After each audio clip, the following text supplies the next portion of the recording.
और देखिए, डूंगरपुर जिले में उच्च शिक्षा को लेकर सरकार कई तरह के दावे कर रही है, लेकिन हकीकत में लेक्चरर के 80% पद खाली होने से स्टूडेंट्स की पढ़ाई चौपट हो रही है। नई शिक्षा नीति के तहत कॉलेज में 300 नए लेक्चरर चाहिए, लेकिन यहाँ स्टूडेंट्स की पढ़ाई भगवान भरोसे है। आइए आपको इस रिपोर्ट के जरिए बताते हैं कि हम क्यों कह रहे हैं कि यहाँ पर स्टूडेंट्स की जो पढ़ाई है वो भगवान भरोसे चल रही है।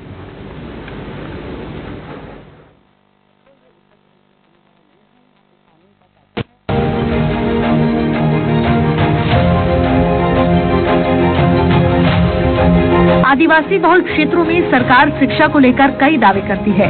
तमाम सुविधाएं देने के वादे होते हैं, लेकिन हकीकत कुछ और ही है। कॉलेज में स्टूडेंट को पढ़ाने के लिए यहाँ लेक्चरर नहीं है। जिले का सबसे बड़ा एसबीपी कॉलेज की बात करें तो यहाँ 8000 स्टूडेंट्स हर साल रेगुलर एडमिशन लेते हैं, लेकिन कॉलेज में पढ़ाने के लिए प्रिंसिपल समेत सिर्फ 16 लेक्चरर ही पोस्टेड हैं, जबकि कॉलेज में लेक्चरर की 81 पोस्ट सैंक्शन है। बावजूद कॉलेज में 65 पोस्ट अभी भी वेकेंट हैं। हालात ये है कि कई ऐसे सब्जेक्ट्स हैं जिसको पढ़ाने के लिए कोई लेक्चरर नहीं है। ऐसे में स्टूडेंट्स की पढ़ाई पूरी तरह से चौपट हो गई है। एसबीपी कॉलेज में 16 लेक्चरर पोस्टेड हैं, लेकिन इनमें से 2 लेक्चरर डेपुटेशन पर दूसरी जगह लगा दिए गए हैं, जबकि पहले से वेकेंट पोस्ट की भरमार है। ऐसे हालात में कॉलेज में सिर्फ 14 लेक्चरर ही कार्यरत हैं। एसबीपी कॉलेज के अधीन जिले की गामड़ी देवल, गामड़ी अहाड़ा कॉलेज भी हैं। ऐसे में प्रशासनिक कामों की वजह से इन लेक्चरर की ड्यूटी भी लगा दी जाती है। एसबीपी कॉलेज में 19 सब्जेक्ट हैं, जिसमें से 9 सब्जेक्ट के एक भी लेक्चरर नहीं है। हिंदी, अंग्रेजी, राजनीतिक विज्ञान, अर्थशास्त्र, संस्कृत, लोक प्रशासन, EFFM, ABST, भूगर्भ शास्त्र जैसे सब्जेक्ट जिसमें एक भी लेक्चरर नहीं है। ऐसे में साल भर में इन सब्जेक्ट्स में पढ़ाई नहीं होती। हालांकि कुछ सब्जेक्ट में कॉलेज प्रशासन की ओर से संविदा लेक्चर के माध्यम से पढ़ाई करवाई जाती है, लेकिन परमानेंट लेक्चरर के नहीं होने से रेगुलर क्लासेस नहीं लग पा रही हैं। एसबीपी कॉलेज के पूर्व छात्र संघ अध्यक्ष तुषार ने बताया कि कॉलेज में लेक्चरर की खाली पदों को भरने के लिए 5 सालों से संघर्ष हो रहा है।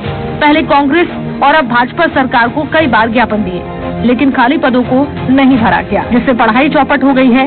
वहीं कॉलेज प्रिंसिपल डॉक्टर गणेश निमाना ने बताया है कि लेक्चरर के खाली पदों की बात सही है, इसे लेकर सरकार को लगातार अवगत कराया जा रहा है। कुछ पदों पर संविदा लेक्चरर से पढ़ाई हो रही है। डूंगरपुर जिले का ये सबसे बड़ा राजकीय महाविद्यालय है। यहाँ लगभग 7000 से अधिक रेगुलर विद्यार्थी अध्ययनरत हैं। विद्यार्थियों के अध्ययन में काफी दिक्कतें आ रही है, क्योंकि अभी जो नई शिक्षा नीति के तहत जो सेमेस्टर एग्जाम हो रहे हैं उसमें हर महीने भर में एग्जाम हो रहे हैं और ड्रिल टेस्ट हो रहे, विद्यार्थियों कहीं न कहीं पढ़ाई बाधित हो रही है, जिससे विद्यार्थी कई परेशान हैं। इसको लेकर हमने कई बार ज्ञापन भी दिए हैं पूर्व कांग्रेस सरकार को भी। जब मैं यहाँ पे मुख्यमंत्री जब दौरे पे आए थे तो उनको भी हमने ज्ञापन दिया था। इसके बाद जबकि वर्तमान सरकार में भाजपा की सरकार है, उनके मुख्यमंत्री जी जब यहाँ दौरे पे आए थे तो हमने कई बार ज्ञापन के मार्फत से अवगत कराया है, लेकिन अभी तक इस मांग को लेकर किसी भी प्रकार का ध्यान नहीं दिया गया। बड़ी खराब स्थिति, पोस्ट तो लंबे समय से खाली चल रही है।